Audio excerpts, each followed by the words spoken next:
കൊത്തമര തോരൻ തേങ്ങ ചേർക്കാതെ ഉണ്ടാക്കാം. ഈ തോരൻ കഴിക്കാൻ നല്ല രുചിയാണ്, തീർച്ചയായും ഇഷ്ടമാവും.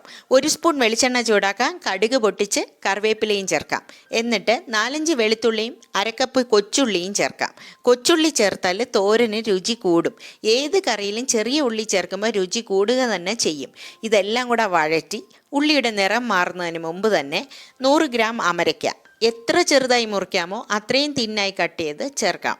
കൂടെ തന്നെ പാകത്തിന് ഉപ്പും 1/4 സ്പൂൺ മഞ്ഞൾപ്പൊടിയും ചേർക്കാം. പൊടികളുടെ പച്ച മണം മാറുന്നത് വരെ വഴറ്റാം. എന്നിട്ട് അടച്ചു വെച്ച് ലോ ഫ്ലെയിമിൽ കുക്ക് ചെയ്യാം.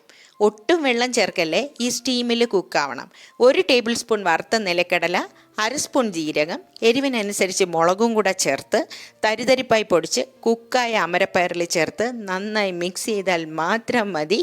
ഒരു സൂപ്പർ ടേസ്റ്റി തോരൻ റെഡിയായി. നല്ല ചൂട് ചോറിൻ്റെ കൂടെ ഇനി ഇത് കഴിച്ചു നോക്കൂ.